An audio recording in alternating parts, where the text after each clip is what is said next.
by the end of the 3 months, I want you to meet me on top of that hill. I don't care how you get there, just meet me there. But if you come to a wall that you can't scale, if you come to a river that you can't cross because there's no bridge, call me, call the seniors. We will figure out a way so you can get there, you can get over that obstacle. And this is something that I really, really hold close to my heart because it enables you to grow.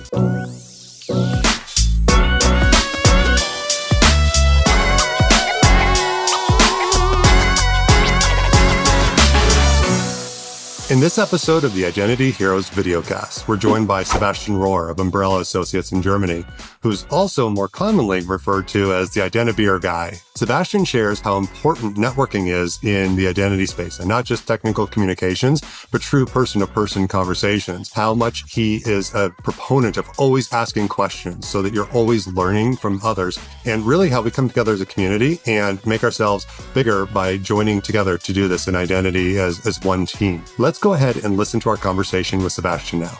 We're joined by Sebastian Rohr, who will be sharing some of his journey as an identity hero in the space and how you've come about to do all the things that you do in identity today. I'm one of your hosts. I'm Mark Callahan. I work in product marketing here at Strata Identity, and I'm joined by Jerry Gable, who heads up product and standards for us here at Strata as well. Hey, Mark. Hey, Sebastian. And Sebastian, Hi, welcome. Mark. Thank you for joining us. Yeah, you're welcome. I'm absolutely happy and I'm humbled to be a part of this series. It's an honor. Well, thank you. You're making us blush now, but it's great having you here because we're going to really dig into your story because I think that if anybody who's joining us isn't familiar with you, I'm going to say one word, and I think it's going to answer exactly who you are: IdentiBeer. And we'll leave it at that, but we'll dig into the IdentiBeer a little bit more in a moment. If you've not, if you've been on LinkedIn, perhaps in the last 2 years and looked at anything identity related or been to any of the major identity conferences, I think, Sebastian, we've seen IdentiBeer show up, and as well as it's taken on a life of its own. Absolutely, it has. It's a bigger community. And first of all, I really need to set the record straight. Yes, I now go by the self-proclaimed moniker of IdentiBeer Guy, but that whole community was not my idea. That actually goes back to Espen Bargo and Martin Sandren, who came up with a great idea to have open tables, open meetups at pubs in Amsterdam and Stockholm. And they made that regular. And so there is a community of IdentiBeer meetups happening that's been growing quite a lot. I've recently seen one come up here in Germany, in Munich by Heiko Klal. There's one in Tel Aviv. Eli has established one in San Francisco. And I humbly brag that I was definitely kicking that off because 3 years ago, after our Identiverse meeting, we actually did a road trip to San Francisco and asked the ID Pro community if they wouldn't be up for an after-work beer. And Eli took things in his own hands and mobilized a few people. So we had a first non-official IdentiBeer meeting in San Francisco three years ago. And now it's absolutely a worldwide phenomenon. And Espen Bargo is doing a great job in managing that community. And yes, there's going to be an IdentiBeer meetup community in Frankfurt here in Germany soon. Yeah, that's outstanding. While you may not have originated the idea, from Espen and Martin, you definitely took it to a new level with things like actually brewing IdentiBeer. I mean, it's so awesome. And we love the fact that you've brought this community concept even to a higher level. It's so great to see. Thanks for showing it. I wouldn't have dared because I like to stay humble on that and credit where credit is due. But yeah, it was actually one of those moments 3 years ago when we saw Martin and Aspen and all the others in London also.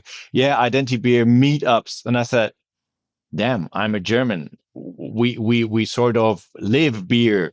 We are the beer.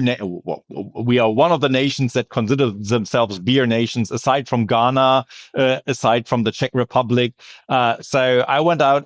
I happen to live half a mile away from where that beer is brewed. So we have a craft brewer here in the small village that I live in Funkstadt, called Braudig. So shout out to you guys. Thanks for making this happen. So I asked them if they'd be willing to create a special edition for us with special labeling and everything. And we always kept it strictly limited. So each year there's only 99 bottles of each edition. And then, as you may have seen, Gary has shown his bottle. It's actually signed with a for Gary, and probably right. It even has a serial number on it somewhere. Maybe sometimes we forget that, but it's only 99 of each. And yeah, that definitely has boosted our visibility, my visibility, and Vittorio Bertocci, a friend of ours who sadly passed away 1.5 years ago.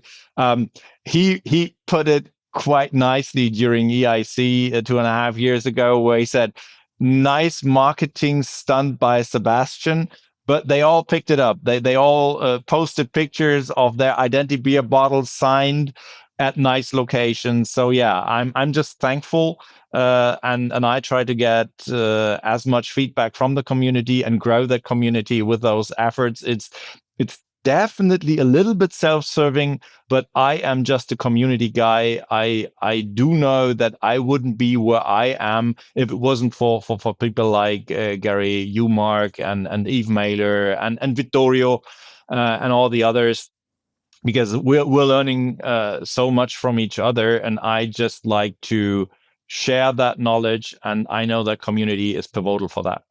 I love it. Well, it's certainly become the swag to have and to find when at events. So I love the fact that you've been able to bring, the community together, but you also made identity delicious. And not many people can say that they've done that. And so, yes, coming soon to the next conference near you. So as we look at, your sort of career, as we think about this as an identity hero, and I appreciate the humility and not wanting to share, but we're going to ask a lot of stories because the audience would love to just understand. IdentiBeer is a destination, and also Umbrella Associates, the organization where you are now. In terms of where you started, though, you actually, there's not really, we say in the series that there's not really a degree for identity and access management. And I think that where you started your career when we were talking was you were doing a network level or network oriented master's studies, and you were working at Siemens. Lots of things have happened. You now are the IdentiBeer guy, and you have several roles with Umbrella. Was this a linear path? Absolutely not. So I know that many of the career coaches tell you, there's got to be that red line and it needs to be 100% straight. Not me. My career path is much like the waves behind me. It's been zigzagging. Now, in high school in Germany, you have to choose your majors. In Lower Saxony, it's 2 majors, and I took geography and chemistry. I was a little IT nerd. I'm like generation Commodore C64 and Amiga. So I was one of those seller nerds. Not enough sunshine. So yeah, and I was into chemistry. I really liked it, and I wanted to study chemistry. But I also knew that in Germany, chemistry is a really tough nut to crack. So I decided that I would do what we Germans really love doing a vocational training with the Bayersdorf Corporation. And you all have at least a handful of products from them in your household, like Nivea cream and certain Band-Aids and sunscreen and whatnot. So I actually became a vocationally trained chemical lab developer at first because I wanted to study chemistry afterwards.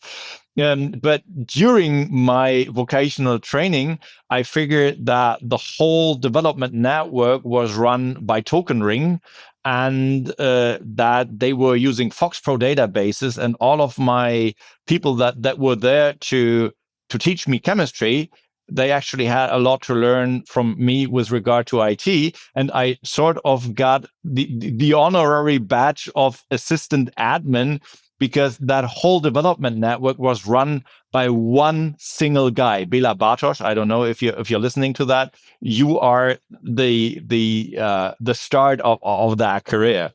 So when I finished that vocational training, I asked my bosses. They had all PhD in chemistry, and said, "Okay, what do I do?" And they all said, "You got to do your PhD, else you won't leave the lab.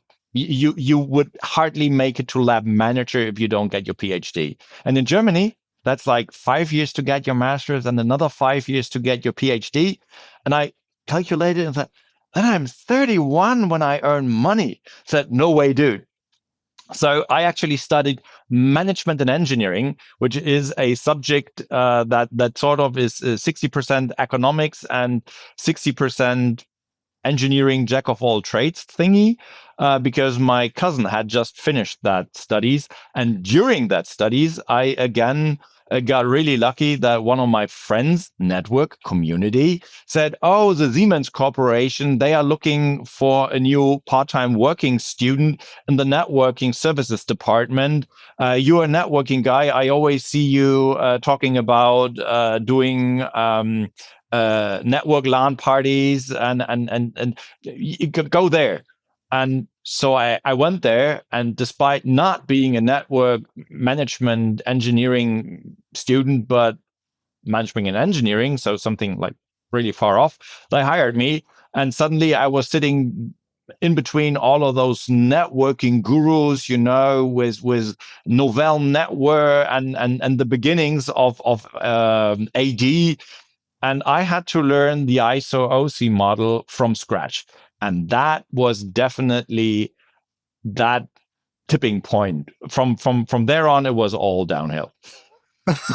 Downhill to identity is Downhill to right. identity, right, right. Yes. Well, first to security, because fast forward 1.5 years, I had done my master's thesis. I actually wrote my master's thesis about Linux-based firewalls to be deployed in small medium enterprises in Germany. Those were the 90s, people, right? We still had low bandwidth internet, like 64K. And when I finished, they made me an offer to join ICN VD CCS SDS, which is Siemens Sales Germany, Vertrieb Deutschland, Communication Consulting and Services, Security and Directory Services, which is the team that actually sold DX Meta Directory, an identity management product, which is still on sale today by Atos. So in the 1990s, I sort of got infected, and from there it was a little bit like this, but yeah. So that was the entry. That was the entry point into identity. Then is Durex, the Durex systems. Interesting. Okay. Yeah, and we did everything. I did smart cards. I was one of the first 100 people at Siemens who actually got a first multifunctional badge, which you could not only get physical access to and do time and attendance, but also log into your computer and do signed and encrypted emails with. I think it took me like 5 hours to receive my first encrypted email, but hey, that was PKI and certificates. So yeah, it sort of never got better from there. It's like I feel so seen. I wish I brought my prop. I actually have a Commodore 64 downstairs. So next time we do this, next time we do this, I will bring my own prop here.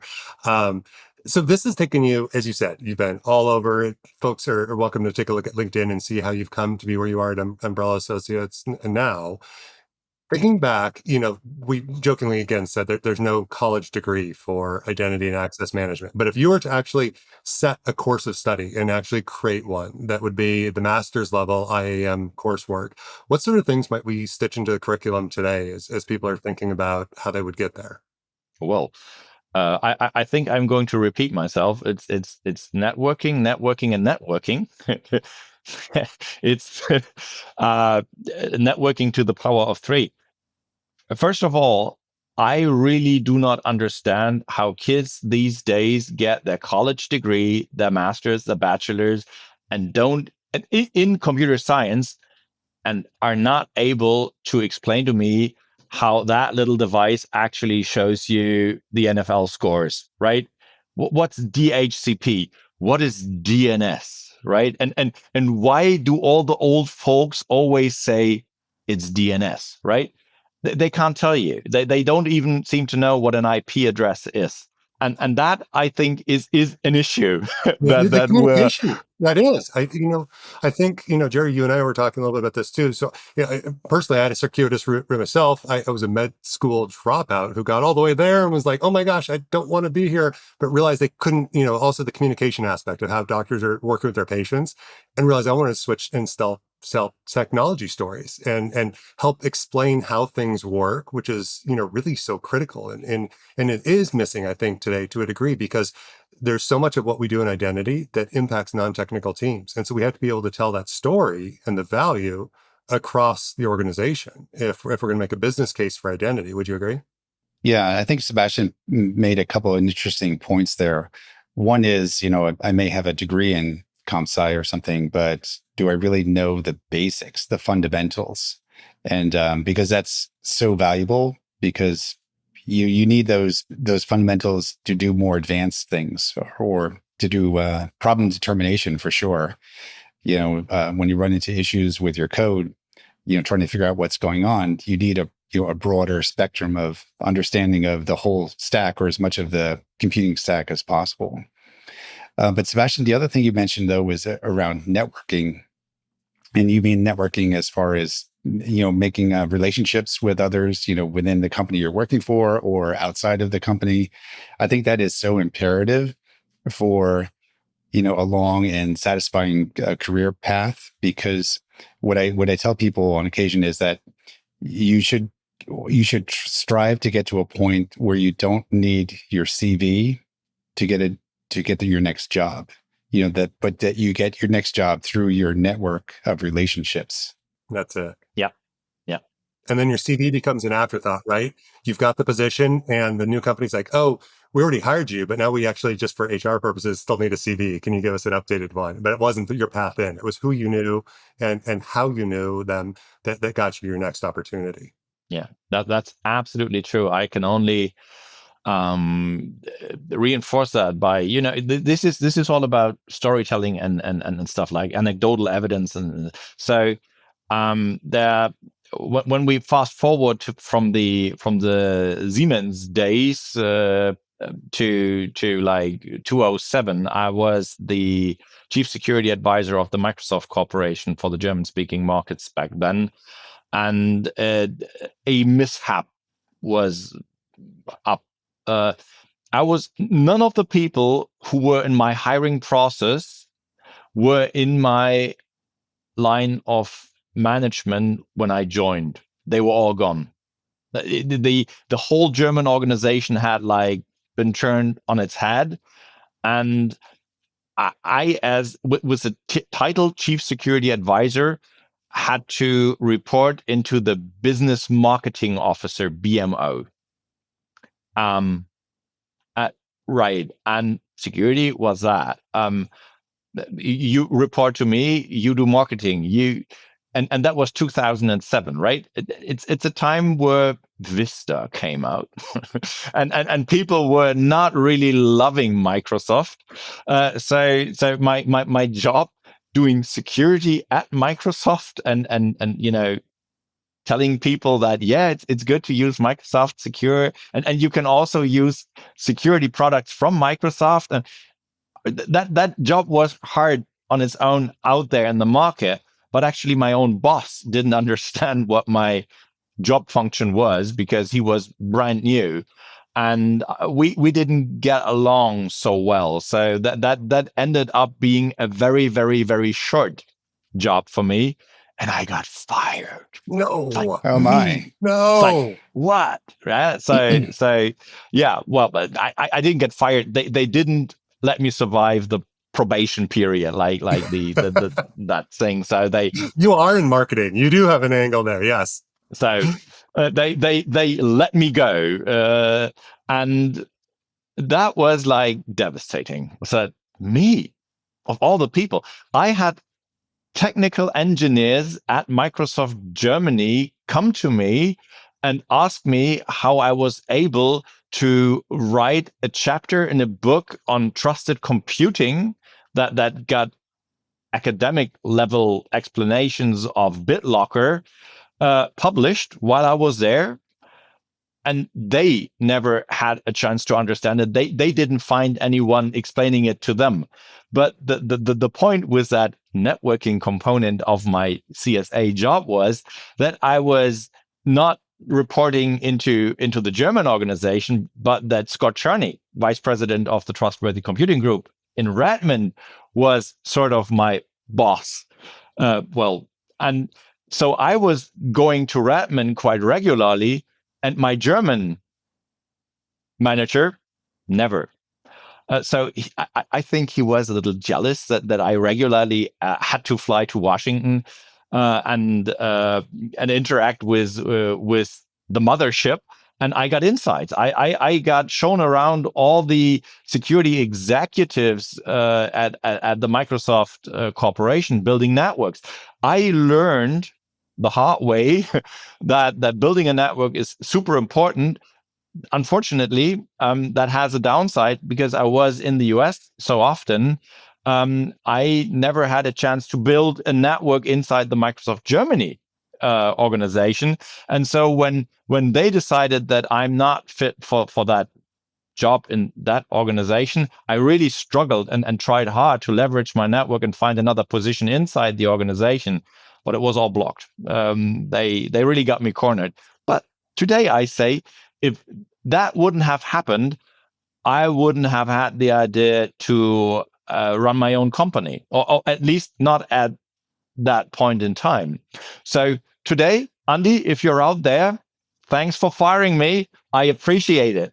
Look where I am. And it's the spin on this is there, someone once said that there's no such thing as failure. There's just really important learnings. And as you just pointed out, this was a learning. This was a pivotal thing that took you to where you are now.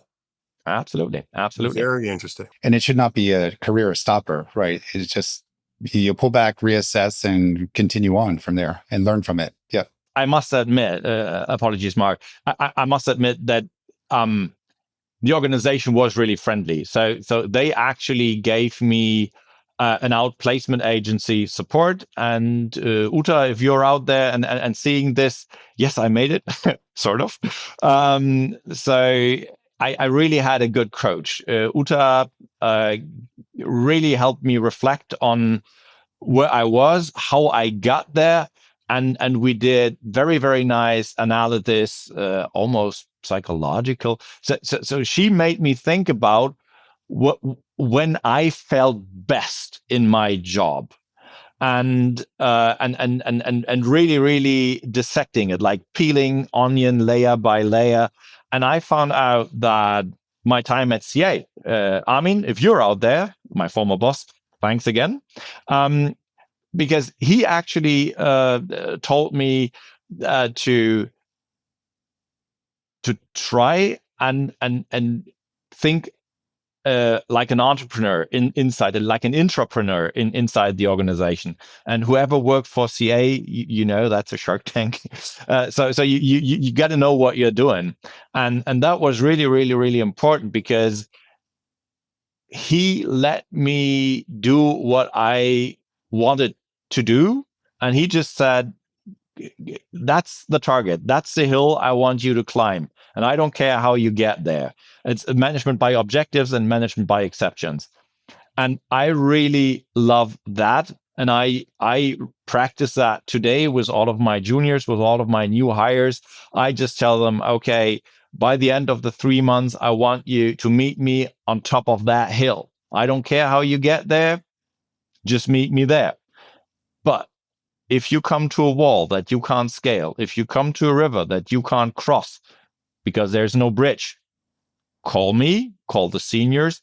We will figure out a way so you can get there. You can get over that obstacle. And this is something that I really, really hold close to my heart, because it enables you to grow.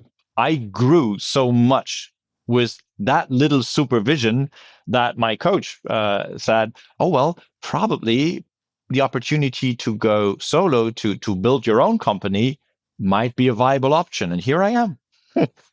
That's outstanding. I mean, what you're saying though is you operated best with that autonomy, right?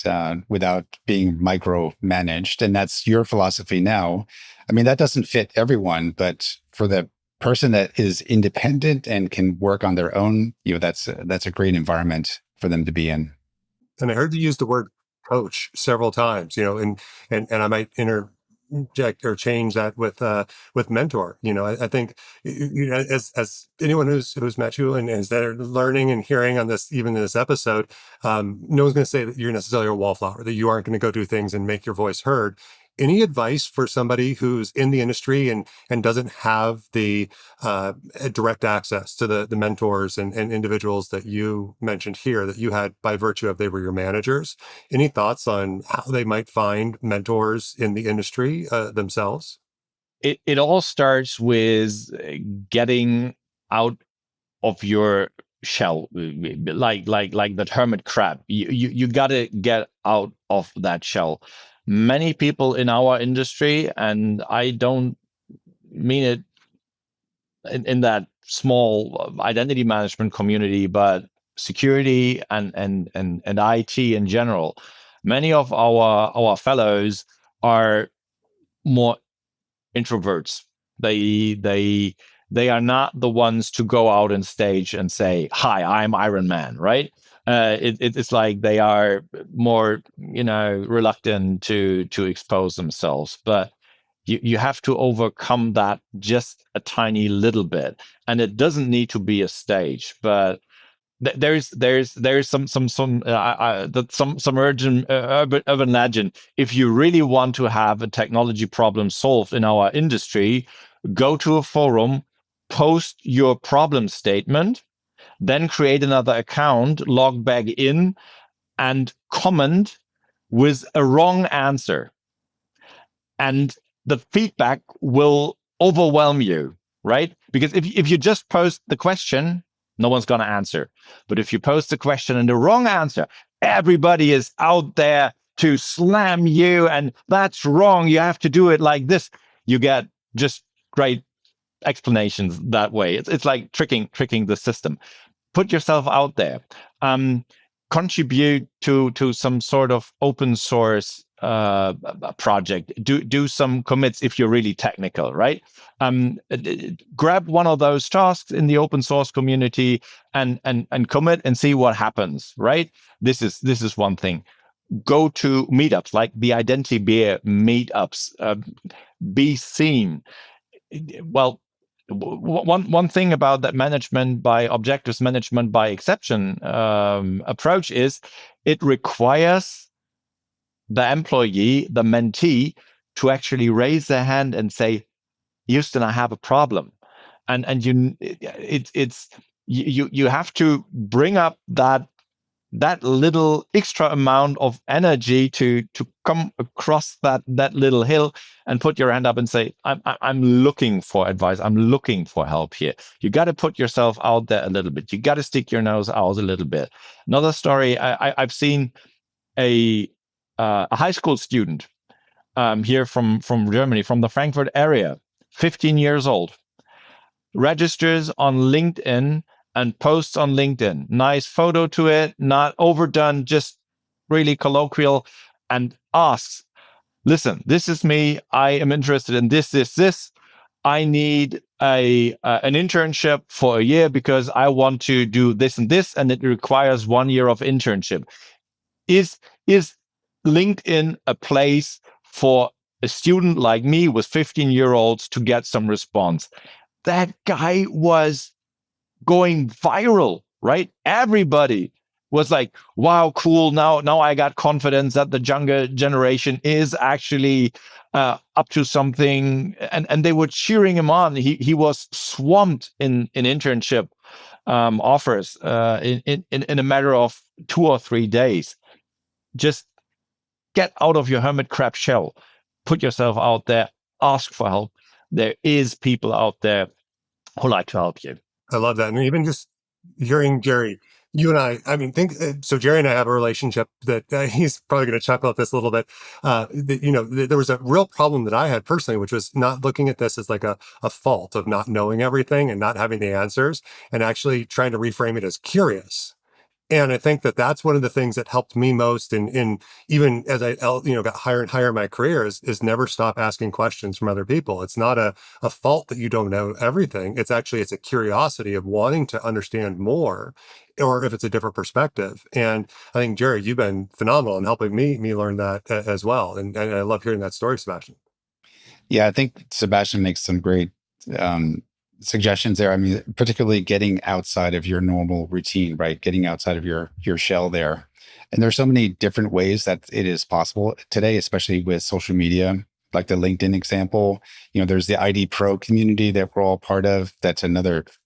Although great. I'm never going to trust the first post after one of your posts ever again, Sebastian. I just saying, we're on you. But it's a clever idea. I love it. Yes, sorry, Jerry, go ahead. It is. Submitting for a conference speaking session, all the IdentiBeer meetups, other open source activities if you're technical enough and want to join in on that. Yeah, there's so many different avenues to get yourself out into the community and make yourself noticed a little bit more, and just taking on different challenges to see what you like or what else is possible other than your 9-to-5 routine that you're locked into. I love it. Well, so now you're managing your own company, Sebastian. As we talked through this whole process that you've gotten there, is there a way in your projects that you measure success? Is there a particular thing that you look at and you say, back to the hero's journey, like we've accomplished this journey or this challenge that we had along the way? How do you measure your level of success and identity? Yeah. So first of all, it's not the company, it's the companies, because for some time now, I am actually managing director of multiple companies, and all of those, I will let you in on that secret too, are run by people that are my former employees. So I'm really, really proud of that. So I started entrepreneurship in 2007, right? 2007. And my very first employee was actually Roland Baum, which some of you know as the CEO and founder of Umbrella Associates. So Roland and I actually got back together. At one point in time, he handed in his resignation because he felt he couldn't learn much more in the environment that I was providing him. And he went to join a vendor, which I also totally recommend for your personal development. You have to have been on the dark side with the cookies and stuff and the big cash books for doing expenses. But who was doing freelance then. And we got back together. So he's sort of, or I'm his co-founder. Umbrella Security Operations, Waldet, who is the managing director there, I'm his co-founder. Like 5 years after he left, he came back and said, Sebastian, I think I'm ready. I want to run my own company. Can you assist me? So I actually switched the mode quite a bit from 2007 when I was a learner, when I said, oh yeah, let's do that, let's found a company, and I was like, I have no clue I worked for Siemens, 400K employees. I worked for Microsoft, 185K. I worked for Fraunhofer, like almost another 100K people. I was a very, very small cog in a very large machinery. What did I know about running a company or being an entrepreneur? So yeah, I had someone who was already running their own companies for more than 1.5 decades, and I learned a lot from that. So I was a junior partner, and today I am more of. So yeah, well, how do you get there? Uh, and how do we measure success? I measure success when people come back to me after years. Like when you did a project with one customer, well, it's natural. We have fluctuation. People switch jobs, they get hired away. If these people come back to you, they do not come back to your company because, well, it might not be existing. You have switched. They come back to you and say, Sebastian, Mr. Rohr, back in 2010, we did a PAM project. I was at Salzburg AG. I'm now with, I don't know, municipality, and we want to do that. Can you help us out? This is how I measure success, because people tend to value what we not only provided to their employer, but to them as a manager, as a decision maker.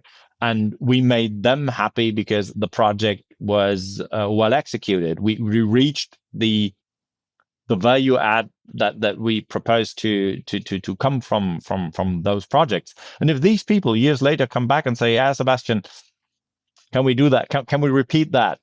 Then I'm happy. Then I know that I, and especially my team nowadays, did a great job. This is definitely a thing. And my personal success, I measure in the amount of former employees that knock on my door and say, "Hey, Sebastian, you got some bucks. Can we create a new company together?" And that's why I am now a serial entrepreneur. I'm sort of going back to the notary office in Germany, which is a really, really uptight German thing. And my notary, that's a lady.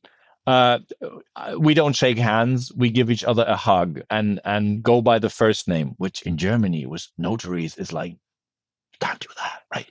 So, but that tells me she has lots of fun working with me as an entrepreneur and as a founder, and helping others to grow. So success, again, community, network, feedback. That is, yeah, being invited to such a recording with you guys. That's my personal success. People talking about IdentiBeers and talking me up in Berlin at the buffet, at the breakfast buffet in the Motel 1. Somebody looks up, aren't you the guy with the beer? So yes, I am. That's success for me. Yeah, Mark, what Sebastian's also describing here is making others successful, whether that's former employees who are able or feel able to run a company on their own, or it's those customers who you've done consulting for.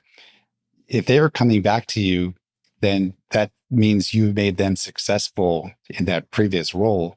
So, I mean, it's all about, giving not so much the focus on yourself, but focusing on the others that you're serving is really a great measure. That's awesome. That's great to hear. I mean, I think that many of our audience would be lucky to have you as a manager and a boss, Sebastian. I think you just have some really great insights here. As you think about helping your teams to do more with less, I'm sure there's always this question about, as a superhero, is there something that's a force multiplier that can make them more powerful or more effective in what they're doing?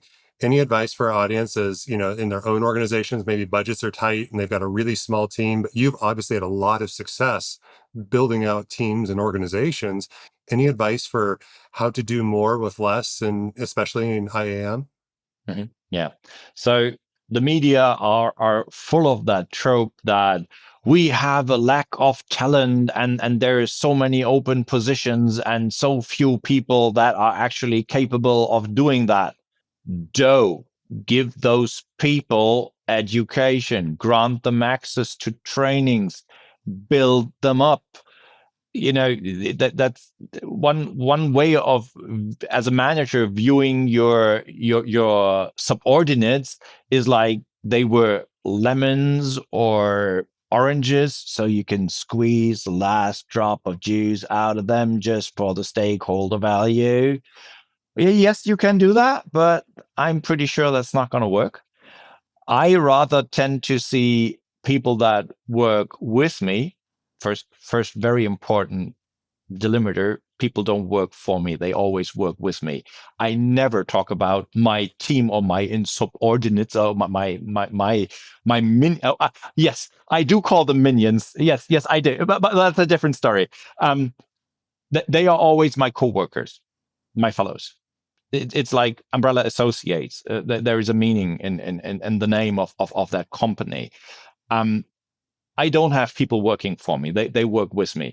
And I tend to see each of them as a sapling, as a small plant that my job as a manager is to grow, to nurture, to give them opportunity to develop and extend and grow branches and produce leaves and fruit, of course. Because when they have opportunity to grow and have fun working, they put in the extra hours. Do we have time for another of those stories?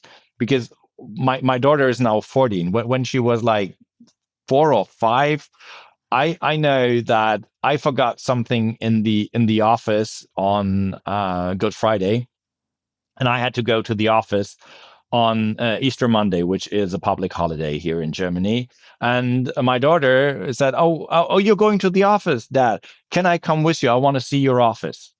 I want to see where you work." I say, I'll take you with you. So we get there. I'm at the door, and while I'm opening the door to the offices, she asks, "So will I meet your coworkers? Will I meet your employees?" While I'm opening the door, and I said, "No, dear. It's a public holiday. There's no one here." And that's the moment where you hear voices from down the corridor saying, "No, that's wrong, Sebastian. We're all here." So, what the? So 3 of my working students, part-time, their first job is get their bachelor's or their master's, were sitting in the lab trying to solve an issue they had with a customer project that they were committed to solve and hadn't yet resolved. So they all agreed to come on a bank holiday, on a public holiday, to the office and solve that. That's incredible. Wow. That gives me the shivers when I tell it. It's 10 years gone. And one of those is, by the way, one of the managing directors of the companies I'm invested in. Now you're going to have a long list of people lining up to apply for a job with you now. You certainly are. You certainly are. Well, one more thing. One more thing. I talked about education. I talked about the scarcity of personnel and doing more with fewer people and less. We have a standing policy here in the group, everyone at Umbrella, that you must attend 5 days of training per year externally. And well, we prefer like industry certifications like ISC Square, CISSP, CCSP, ISACA, CISM, CISA for more general security knowledge. Aside from vendor certifications, product learnings that we encourage our people to do. It's all about employability. Keeping that grow the plant, grow that person in mind. For me, it's all about employability. I really live by the motto that I want to have all of my people well educated in current meaningful technology, that they could get a job with a snip of the finger, but they stay because I keep them entertained with cool, shiny new products and projects. And that's how we roll. That's Again, Jerry, you hit the nail on the head. I think you're going to have a lot of people reaching out on LinkedIn for opportunities with you, Sebastian. That's amazing. Well, you know, we're getting a little close on time, but I wanted to ask a couple more questions, if I may, just to as we close out the story arc here. So, I think we heard from you very much this idea that you needed to continue to learn and continue to grow. Is there a topic right now that you're really leaning into to, better your own education around and just a better understanding of as we think about IAM in 2025 and beyond? Yeah. So first of all, it's definitely anything fine granular authorization. There's so much happening in that space, and it's just so cool for me to watch my partner Roland really dig deeper and solve FGA problems for customers here in Germany and Europe in general. That's just great. I need to try to keep up with the pace there. Then it's obviously anything around self-sovereign identity wallets. There's lots of discussion going on here in Germany. Not everything is moving into the right direction. There's lots of friction, but I am absolutely convinced that anything about enabling technologies that sort of feed back to us users to regain control about who gets what information about me, which attributes are going to be shared.